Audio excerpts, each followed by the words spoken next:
Une mère de Californie est abattue devant ses enfants. Ils ont vu leur père tuer leur mère devant eux. Ensuite, le présumé meurtrier a entraîné la police dans une course-poursuite mortelle. Nous allons analyser ce qui a conduit à cette fusillade tragique, ainsi que la réaction de la famille face à ce meurtre de sang-froid. Bienvenue sur Law and Crime, je suis Elizabeth Milner. Cette affaire est vraiment tragique, non seulement parce que cette mère aimée a été tuée, mais aussi parce que le meurtrier présumé était son mari depuis plus de 20 ans. Pour Michel Rochat, l'idée de vivre sans sa femme était apparemment quelque chose qu'il ne pouvait pas supporter. Et cette pensée a abouti aux événements du 6 septembre, laissez-moi vous expliquer. Samedi, Michel et sa femme Yesenia assistaient à un événement familial. Mariés depuis 25 ans, le couple était uni depuis des décennies. Rita, la mère de Michel, a confié à KFSN qu'ils étaient ensemble depuis le collège. Mais voilà, depuis 2 mois, Yesenia et Michel étaient séparés. Nous ignorons l'ensemble des faits de samedi dernier, mais voici ce que nous savons. Il y a eu une sorte d'altercation domestique pendant l'événement, et cela aurait rendu Michel tellement furieux qu'il aurait saisi une arme et tiré sur sa femme devant leurs enfants. Ensuite, Michel est parti dans son camion, donc ce n'était pas une question de savoir qui avait fait ça. La police savait qui était leur suspect. Il devait juste le retrouver. Il n'est pas allé bien loin. Son camion a été retrouvé le lendemain à environ 50 km de là.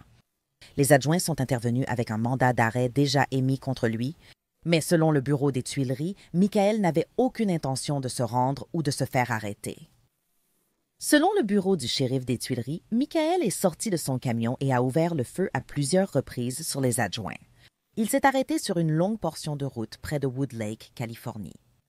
Et c'est là que l'affaire a pris un nouveau tournant.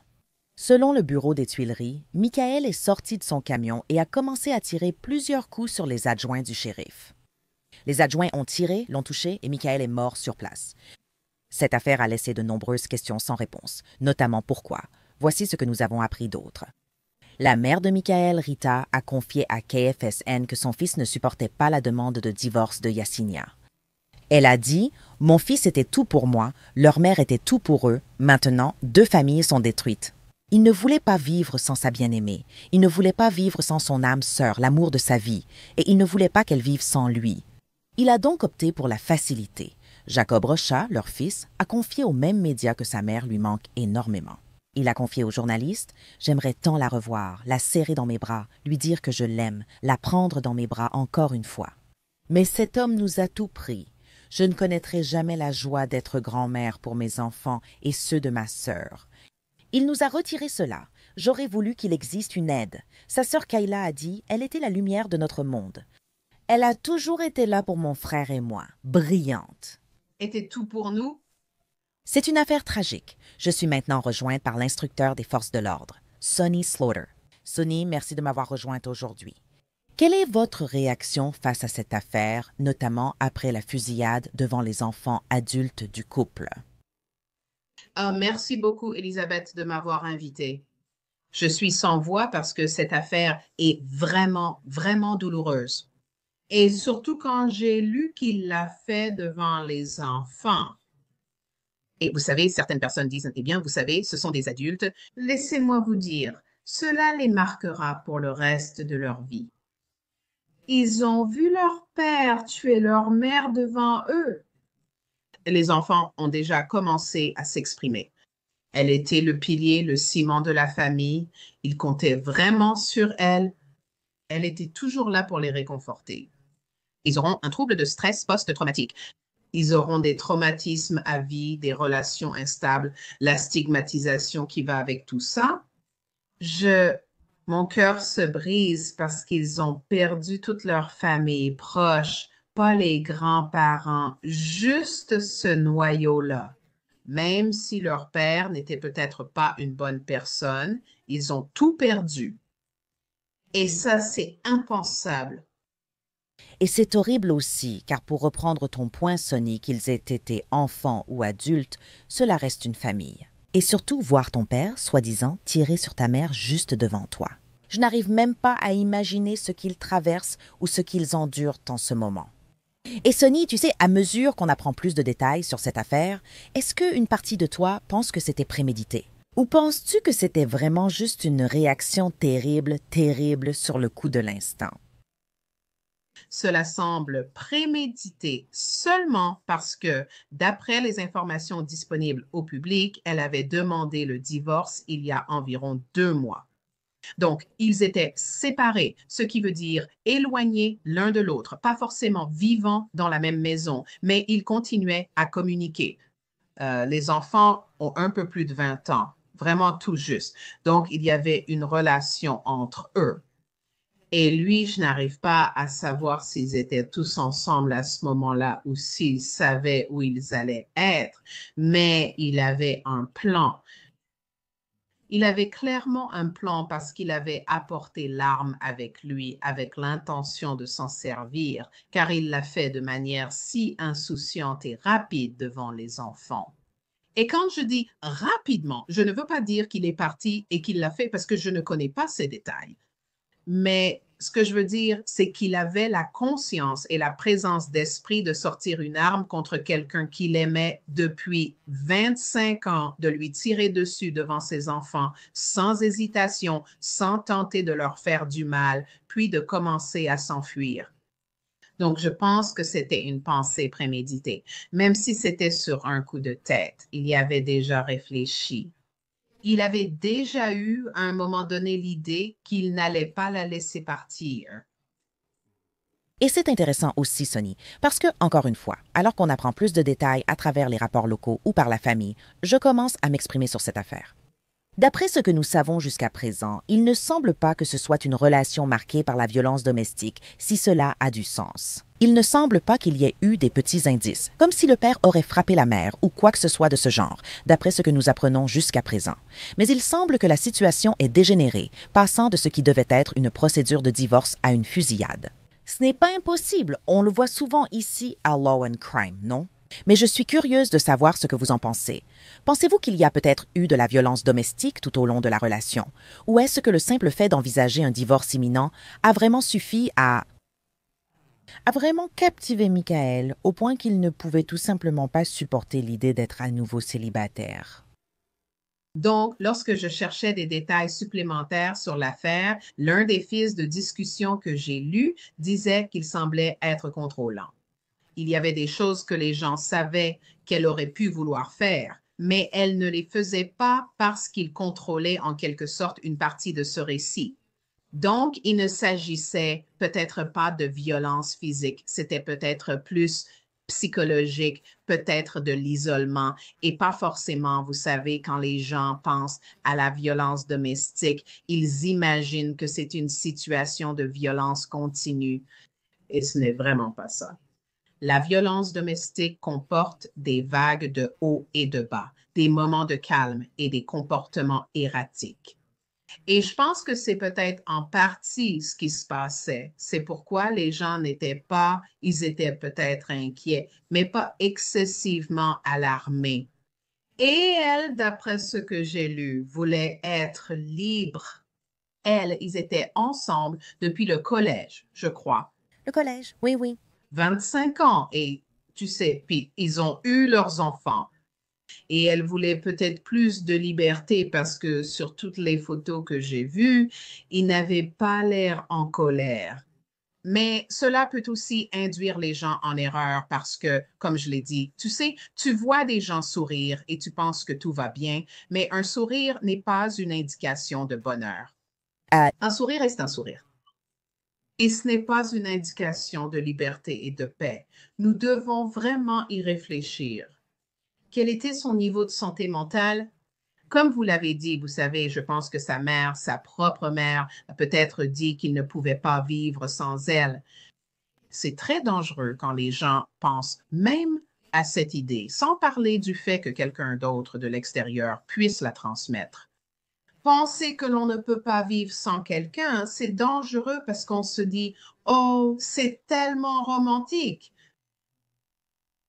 Mais dans certains cas, comme celui-ci, si c'est ce qu'il pensait, c'est effrayant. Et il ne voulait pas être séparé d'elle. Et combien de fois avons-nous vu cela dans ces différents cas, où l'on se demande simplement pourquoi ne part-elle pas? Pourquoi ne s'en va-t-elle pas?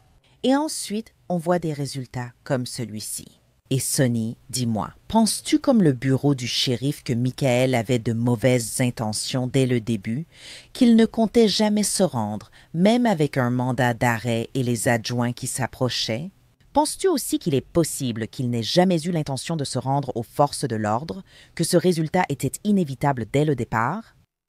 Absolument. Oui, c'est pourquoi, même en lisant rapidement les détails quand tu m'as contacté, j'ai aussitôt vu ça comme un suicide par policier. J'ai vu son comportement différemment de la façon dont il est décrit en sortant du véhicule et en affrontant les forces de l'ordre de cette manière. C'est très révélateur de ce type de comportement et de scénario où les forces de l'ordre se retrouvent dans une situation tellement précaire qu'elles doivent vraiment penser à leur propre sécurité et à celle de leurs collègues avant de se demander si c'est la bonne chose à faire pour sauver cet homme, pour l'emmener en procès ou cette personne. Donc, le suicide par policier est l'un des éléments vraiment essentiels que j'ai pensé que le public devait comprendre. Les forces de l'ordre risquent leur vie chaque jour. Elles doivent décider immédiatement. Et je ne pense pas qu'il allait se rendre aux forces de l'ordre. Et c'était mal intentionné. Et il a été très lâche en sachant qu'ils allaient devoir se défendre. Et c'est pour ça qu'il a agi de cette façon. Donc, je suis absolument d'accord avec le shérif. Je suis profondément préoccupée par ce que ressentent les agents en ce moment. Et j'ai même publié un message sur le long processus que cela va nécessiter, non seulement pour innocenter l'agent, mais aussi parce qu'ils vont avoir besoin d'aide eux-mêmes. Parce que ce n'est pas, les gens pensent, vous savez, eh bien, c'est pour ça qu'ils sont formés. Les gens. Les personnes qui travaillent dans les forces de l'ordre ne s'entraînent pas à tuer d'autres personnes. C'est quelque chose qui fait partie du métier et qui peut arriver. Mais la plupart du temps, les agents ne dégainent pas leurs armes aussi souvent que les gens pourraient le croire. Donc, ils ont eux-mêmes besoin d'une attention particulière. Et je ne veux pas non plus que la famille se retrouve sans les réponses dont elle a besoin à cause de la façon dont Michael a fait cela. Et c'est lui le coupable, pas les forces de l'ordre. Et sa femme non plus. Elle était la victime innocente et directe, et maintenant tous ces dégâts collatéraux sont à cause de lui. D'accord. Et pour revenir à ce que vous disiez, la famille cherche ou espère probablement obtenir des réponses à tout cela. Les obtiendront-ils un jour? Cela reste incertain pour l'instant. Dans ce cas, existait-il un moyen de désamorcer la situation avec le suspect? Y avait-il un moyen de calmer Michael? Surtout parce que je suis sûre que les émotions étaient très fortes. Et pour rebondir sur ce que vous dites, il avait peut-être déjà prévu que c'était ainsi qu'il allait finir. Mais y a-t-il quelque chose qui aurait pu être fait différemment? Ou est-ce que c'est simplement un cas de « on aurait pu, on aurait dû, mais on n'aurait pas pu » ? D'après les informations accessibles au public que j'ai lues, ils étaient en train de le poursuivre. Et ce qu'il a fait, c'est qu'il a immédiatement riposté en ouvrant le feu sur eux. Il n'y a pas eu de conversation. Personne n'a proposé de l'accompagner à l'intérieur. Il n'y a donc vraiment pas eu de temps pour désamorcer la situation, car ils étaient en poursuite et il s'est immédiatement retourné contre eux. Il ne leur restait plus rien à faire. C'est pourquoi je pense qu'il est vraiment important que le public comprenne cela. Il n'y avait aucun moyen de le raisonner pour qu'ils cessent de leur tirer dessus. Et je sais qu'ils ont dû prendre... La couverture, oui. Oui, exactement. Et il semble que dès le début, c'était, vous savez, sortir l'arme et ensuite ce qui s'est passé est arrivé. Mais d'après ce que j'ai appris, les affaires domestiques comptent parmi les interventions les plus dangereuses pour les forces de l'ordre. Pouvez-vous m'expliquer pourquoi et ce que vous enseignez aux agents lorsqu'ils répondent à ce genre d'appel? Donc, quand je suis devenue instructrice flexi au département de la sécurité intérieure, c'est l'une des choses qu'il nous répétait sans cesse. C'était tellement ancré dans notre formation que ces interventions sont extrêmement graves et dangereuses pour les forces de l'ordre. Et voici quelques-unes des raisons pour lesquelles c'est le cas. Parce que lorsque vous partez en intervention, vous ne savez pas tout, vous comptez sur les opérateurs du 911 pour vous donner le contexte. Y a-t-il des armes à la maison? La police est-elle intervenue? Où sont le suspect et la victime? Y a-t-il d'autres personnes dans la maison? Donc, ils doivent faire preuve de beaucoup de vigilance sur la situation pendant qu'ils sont en route. Et une fois sur place, ces interventions peuvent parfois devenir vraiment difficiles, toxiques, puis rapidement se retourner contre les forces de l'ordre. Parce que dans de nombreux cas, enfin, je devrais dire dans certains cas, alors qu'ils sont là à la demande d'une victime, parfois les victimes se retournent ensuite contre les agents intervenants parce qu'elles réalisent en fin de compte qu'elles veulent aussi protéger l'agresseur. Donc, il y a alors une double menace et ils ne savent pas dans quoi ils s'engagent. Et puis, ils arrivent, plus d'agents perdent la vie en répondant à des appels de violence domestique que lors de n'importe quel autre appel ou intervention qu'ils effectuent chaque jour à travers les États-Unis d'Amérique. Ils sont parfois menacés par les victimes, mais toujours par les auteurs. La communauté et le regard public peuvent aussi les menacer lors de ces interventions. Donc, ils peuvent perdre la vie et être attaqués. Ils peuvent, s'ils entrent seuls, et nous leur disons de ne jamais entrer seuls, d'y aller toujours à deux. De cette façon, si vous êtes coincé, quelqu'un d'autre peut venir vous aider. Les gens savent où vous êtes. Elles doivent passer un appel radio, mais j'appellerais ça un appel à l'aveugle.